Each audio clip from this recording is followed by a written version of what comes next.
Assalamualaikum warahmatullahi wabarakatuh. Saya Mutiara Nabila Putri. Di sini saya akan menjelaskan tentang akuntansi pertanggungjawaban.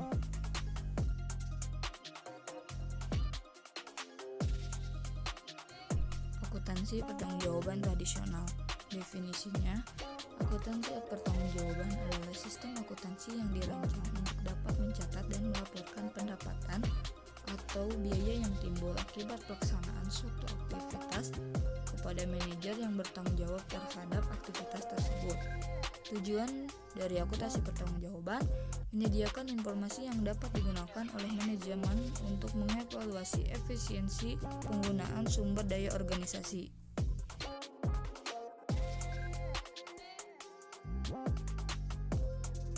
Selanjutnya ada skema akuntansi pertanggungjawaban. Yang pertama, menghitung biaya sesungguhnya setiap aktivitas selama periode tertentu, sehingga hasil perhitungan tersebut dibandingkan dengan biaya yang dianggarkan untuk aktivitas yang sama. Perbedaannya dilaporkan kepada manajer yang bertanggung jawab mengendalikan aktivitas tersebut. Lalu ada struktur organisasi terbagi menjadi dua. Yang pertama, akuntansi pertanggungjawaban didesain berdasarkan struktur organisasi. Yang kedua, pendekatan dalam struktur organisasi ada tiga, yaitu fungsional, fungsi produksi, marketing, personalia, keuangan, dan lain-lain. Kedua, produk, sesuai produk atau kelompok produk apa saja yang dihasilkan. Ketiga, geografis, menentukan tanggung jawab berdasarkan wilayah geografis. Kemudian, keterkaitan struktur organisasi dan pelaporan pertanggungjawaban. Semakin tinggi tingkat pertanggungjawaban, akan semakin ringkas laporannya.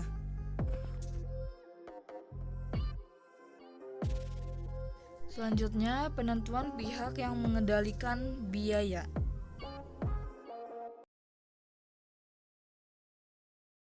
Yang pertama, sistem akuntansi pertanggungjawaban yang efektif harus memisahkan biaya terkendali dengan biaya tidak terkendali. Kedua, asumsi dasar akuntansi pertanggungjawaban adalah individu yang berwenang mengendalikan aktivitas harus bertanggung jawab terhadap biaya yang ditimbulkan akibat pelaksanaan aktivitas tersebut. Ketiga, mengidentifikasi biaya yang terkendali oleh manajer unit operasi merupakan pekerjaan yang sulit. Lalu yang keempat, biaya setiap unsur pengeluaran terdiri atas dua elemen, yaitu 1. Harga per unit, dan 2. Kuantitas unsur yang digunakan. Yang terakhir 5. Apabila suatu biaya dapat ditelusuri dan dibebankan oleh ke suatu departemen dan jumlahnya dipengaruhi oleh perubahan aktivitas departemen, maka biaya tersebut termasuk biaya terkendali oleh manajer departemen.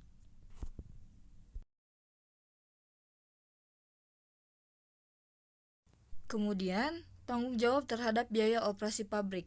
Yang pertama, unsur overhead ada yang dapat dibebankan secara langsung ke suatu departemen dan menjadi tanggung jawab langsung kepala departemen, dan sebagian lagi berasal dari alokasian untuk penentuan tarif BOP. Yang kedua, biaya hanya perlu dialokasikan apabila manajer departemen penerima alokasi dapat mengendalikan biaya dialokasikan. Ketiga, departemen pemakai harus mengetahui harga jasa belum membeli sehingga dapat mempertimbangkan biaya dan manfaatnya.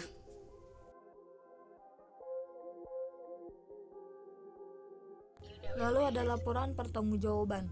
Tujuan utamanya yang pertama, memotivasi individu mencapai kinerja yang tinggi dengan melaporkan efisiensi dan inefisiensi kepada manajer pusat pertanggungjawaban dan atasannya. Yang kedua, memberi informasi yang dapat membantu manajer pusat pertanggungjawaban untuk mengidentifikasi inefisiensi sehingga mereka dapat mengendalikan biaya menjadi lebih efisiensi. Selanjutnya ada karakteristik laporan pertanggungjawaban.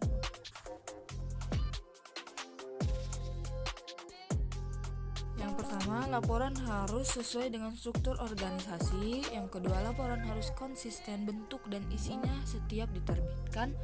Ketiga, laporan harus tepat waktu. Keempat, laporan harus diterbitkan secara teratur.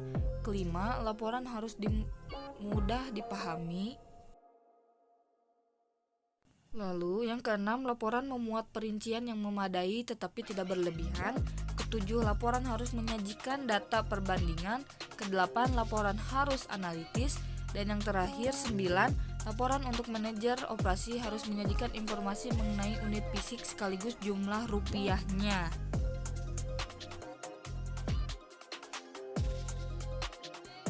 Selanjutnya ada analisis penyimpangan dan anggaran fleksibel.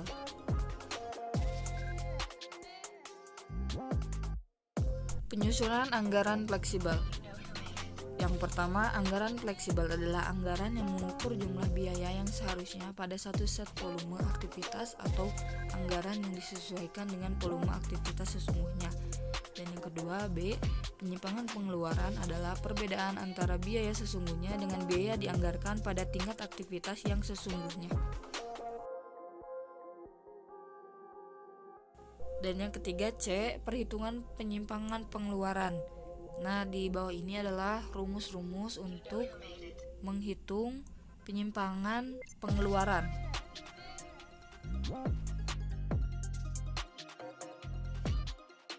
Selanjutnya ada penyimpangan.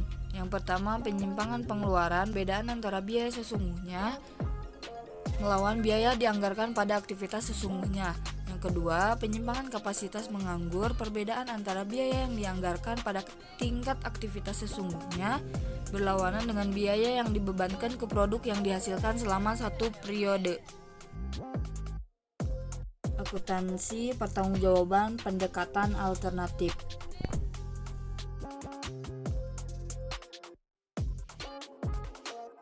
Akuntansi pertanggungjawaban sebagai alat evaluasi merupakan perkembangan logis manajemen gaya okratis atau manajer bertugas mengarahkan sehingga harus tampil dan berwawasan luas untuk pengambilan keputusan.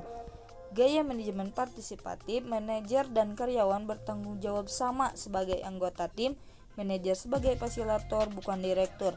Yang ketiga, pergeseran penekanan dari kinerja individual menjadi kinerja tim menimbulkan pertanyaan mengenai kegunaan akuntansi pertanggungjawaban sebagai dasar untuk mengevaluasi kinerja manajer. Selanjutnya ada kritik kegunaan akuntansi pertanggungjawaban.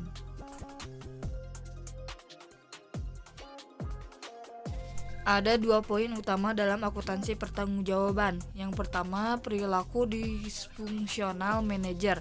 Manajer mengendalikan aktivitas yang menimbulkan biaya sehingga penyimpangan yang terjadi dibebankan kepada manajer, bukan kepada proses bisnis penyebab terjadinya penyimpangan.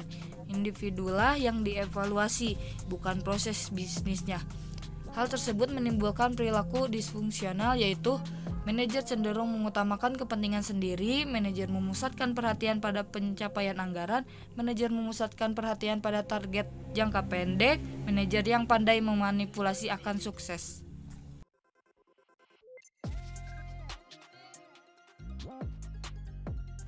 Dan yang kedua, kegunaan informasi bagi manajer.